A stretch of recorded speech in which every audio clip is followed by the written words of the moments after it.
L'histoire du peuple juif vous intéresse? Retrouvez Liana Gurfinkel dans Un jour notre histoire sur Studio Kalita. C'est tous les matins pour découvrir ensemble les événements et les personnages qui ont fait notre histoire. Eliana, bonjour, Boker Tov. Boker Tov, Daniel. Il est 8h25, très exactement. Alors nous allons parler avec vous de votre chronique que vous avez choisi de consacrer ce matin au Rav Soloveitchik, une grande figure du judaïsme américain. Exactement, une grande figure du judaïsme juif américain et peut-être une grande figure du judaïsme mondial, oui, bien sûr.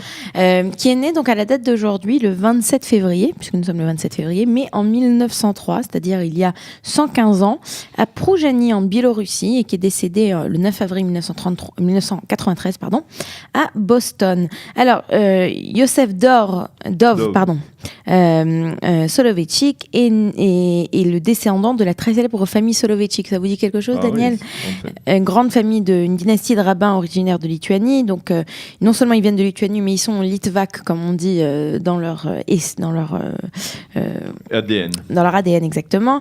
Il va être donc, il va d'abord étudier, à Berlin. Il va étudier à Berlin. Il va étudier donc des matières profanes. Il va faire un doctorat de philosophie. Il faut rappeler qu'à cette époque, il n'y a pas comme les universités allemandes. C'est l'équivalent des universités américaines d'aujourd'hui. Donc c'est là qu'il va enseigner, qu'il va étudier. Et puis juste avant le début de la guerre et avant que les choses deviennent trop difficiles en Europe, il va s'installer aux États-Unis et là-bas très rapidement on va lui demander de devenir le Rosh Yeshiva de l'université Yeshiva University. Alors Yeshiva University, il faut expliquer qu'à cette époque, il existe un numerus clausus pour les juifs qui étudient dans les universités américaines et c'est la raison pour laquelle on va voir la création de deux universités. D'un côté Yeshiva University et de l'autre côté l'université de Brandeis. Donc lui, il va être le Rosh Yeshiva de Yeshiva University et c'est dans ce rôle qu'il va militer pour une synthèse entre ce qu'on appelle Torah ou Mada, c'est-à-dire la Torah et la science profane. Il va donc lancer un mouvement très connu qui s'appelle le mouvement de moderne orthodoxe, donc être orthodoxe, être moderne. Donc c'est avoir cette capacité de vivre une vie tout à fait moderne tout en restant complètement orthodoxe. C'est une idée qu'il va définir et décrire bien dans son livre Halachic Men, Isha Halacha, l'homme de la Halacha, et il va inspirer des milliers et des milliers de juifs avec ce courant philosophique, puisqu'il va donner une réponse à beaucoup de personnes qui se posaient la question, comment peut-on faire pour être en même temps religieux et en même temps ouvert au monde. C'est d'ailleurs une l'école Maimonides, qu'il va ouvrir à Brookline, à Boston, à ne pas confondre avec Brooklyn à New York. Je vous ai vu de quoi est-ce qu'elle parle. Il va ouvrir donc cette école qui va aussi former des élèves et puis ne pas oublier qu'à Yeshiva University, il va former près de 2000 rabbins. Alors, sa philosophie, c'est bien entendu ce que, comme je vous ai dit, Torah ou Mada. Ça nous rappelle un petit peu le Rav Shimshon Raphaël Hirsch, à la différence que le Rav Shimshon Raphaël Hirsch, lui, cherchait à rapprocher le monde juif de la culture allemande.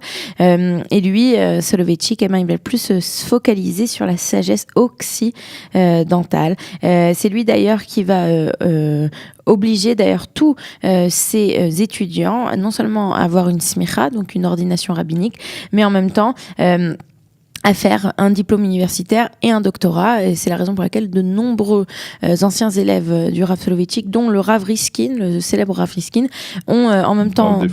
Rav d'Efrat, ont en même temps...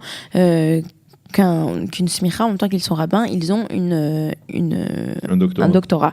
Voilà. Alors le Rav Soloveitchik faisait partie de la Aguda avant la Seconde Guerre mondiale, et puis ensuite, il va laisser l'Agudat Israël parce qu'il va être profondément marqué par la Shoah, et il va se joindre au parti, au mouvement Mizrahi, le mouvement religieux sioniste. Il faut rappeler qu'il a écrit un livre extraordinaire qui s'appelle Kol Dodi Dofek, la voix de mon bien-aimé frappe à la porte, qui est un livre dans lequel il parle entre autres de la responsabilité qu'a tout juif envers les autres et à quel point eux, alors qu'ils étaient juifs américains au moment de la Seconde Guerre mondiale, n'ont pas n'ont pas pris toute leur responsabilité vis-à-vis des juifs qui eux étaient en Europe.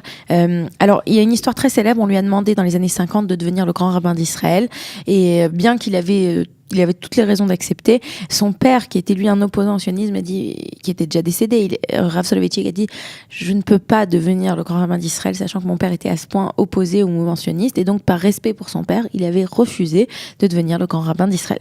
Voilà, donc c'est dur. Et il est décédé où ça ? Il est décédé à Boston en 1993, donc il n'y a pas si longtemps que ça. Enfin, quand même. Voilà. 25 ans. Merci Eliana pour cette chronique consacrée au Rav Dov Soloveitchik. Merci pour cette chronique. On marque une toute petite pause, un jingle, et c'est tout de suite après la revue de la presse et des médias. Vous aimez l'histoire juive ? Retrouvez Eliana Gurfinkel dans Un jour notre histoire sur Studio Kalita. C'est tous les matins pour découvrir ensemble les événements et les personnages qui ont fait notre histoire.